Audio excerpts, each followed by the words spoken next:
ஆண்டவராகிய இயேசு கிறிஸ்துவின் நாமத்தினாலே இந்த நாளிலும் கூட ஒரு வார்த்தையை தியானிக்கலாம். 1 யோவான் 4வது அதிகாரம் 9வது வசனம்.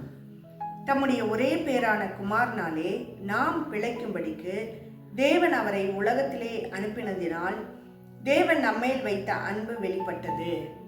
இயேசு கிறிஸ்து நம்ம மேல வைக்கப்பட்ட அன்பு எப்படியாக வெளிப்பட்டதுன்னா, நாம சுகமாக வாழணும், நாம பிழைத்திருக்கணும், நாம் அவருடைய அன்புக்குள்ளாக நிலைத்திருந்த அநேகரை கிறிஸ்துவின் அன்பிலே சேர்த்தணும்னு சொல்லி அவர் பிதாவாகிய தேவன் இயேசு கிறிஸ்துவை குமாரனாக இந்த பூமிக்கு அனுப்பினது நிமித்தமாக அன்பு வெளிப்பட்டதுங்க.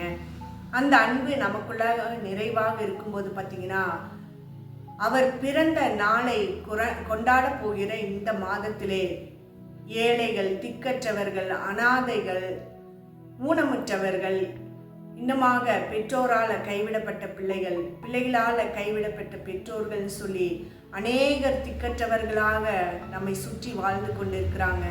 அவங்கக்கிட்ட நாம் இந்த கர்த்தருடைய அன்பை வெளிப்படுத்துகிறோமா? ஆண்டவராகி இயேசு கிறிஸ்துவின் அன்பை அவர்களிடத்திலே நாம் காண்பிக்கும்படியாக பிரயாசப்படுறோமா? அவர்களுக்காக நல்ல உடைகளை வாங்கி கொடுக்க நம்ம பிரயாசப்படுறோமா?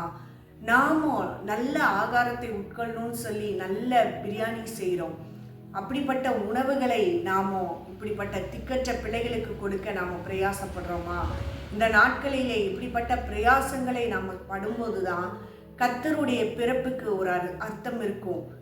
அவர் நம்மை பிழைக்க வைத்து அவருடைய அன்பை முழுமையாக நமக்குள்ளாக வைத்திருக்கிறார். அந்த அன்பை நாம் மற்ற ஜனங்களுக்கு காட்டும்படியாக இந்த பிறப்பின் நாட்களிலே நமக்குள்ளாக இருக்கிற சந்தோஷத்தை இப்படிப்பட்ட ஏழை எளிய ஜனங்களுக்கு முன்பதாக நாம் காட்டும்போது கர்த்தர் அதிலே பிரியப்பட்டு அவர் பரலோக ராஜ்யத்திலே நமக்கென்று ஒரு ஸ்தலங்களை ஆயத்தப்படுத்த வல்லமையுள்ள தேவனாக இருக்கிறார். அதனால எனக்கு, என்னுடைய பிள்ளைகள், எனக்கு நல்ல துணிகள், எனக்கு நல்ல ஆகாரங்கள், அந்த பண்டிகை நாட்களில் குடும்பமாக சுற்றுலா போயிட்டு வரலாம் இப்படின்னு சொல்லி ஆடம்பரமான பண்டிகைகளை எல்லாம் நாம் செய்யும்போது அது சுயநலமான ஒரு பண்டிகை கொண்டாட்டமாக முடிஞ்சிருங்க. கர்த்தர் அதில் பிரியப்படவே மாட்டார். அதனால அவர் இந்த உலகத்தில் மனுஷர்கள் பிழைக்கும்படிக்காக தம்முடைய சொந்த குமாரனை கொடுத்து தேவன் நம்ம வைத்த அன்பை வெளிப்படுத்தினது போல நாமும் மற்ற மனிதர்கள், ஆதரவற்ற பிள்ளைகளிடத்திலே அன்பை வெளிப்படுத்தி கர்த்தருக்காக வாழ நம்மை அர்ப்பணிக்கலாம். இந்த நாளிலே நம்மை அர்ப்பணித்து ஜெபிக்கலாமா?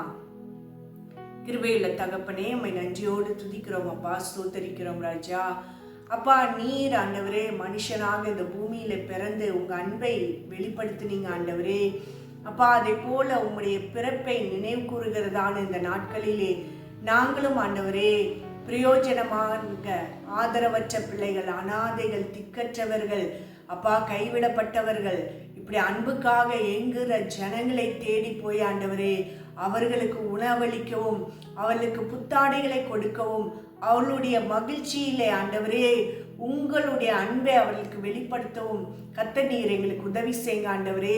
உங்களுக்கு பிரியமில்லாத அப்பா எந்த ஒரு ஆடம்பரமான பண்டிகை கொண்டாட்டங்களையும் நாங்கள் செய்து விடாதபடிக்கு ஜாக்கிரதையுள்ளவர்களாக ஆண்டவரே இந்த நாட்களிலே பண்டிகையை சரியாக ஆண்டவரே உமக்கு பிரியமான அன்பை வெளிப்படுத்துகிற அந்த பண்டிகையாக கொண்டாட கர்த்தர் நீங்கள் எங்களுக்கு கிருபை செய்ய வேண்டும்படியாய் இயேசு கிறிஸ்துவை நாமத்தினாலே கொடுத்து ஜெபிக்கிறோம் ஜீவனுள்ள நல்ல தகப்பனே, ஆமென். கர்த்தர் தாமே இந்த வார்த்தையின்படியாக நம்மை ஆசீர்வதித்து நடத்துவாராக. God bless you.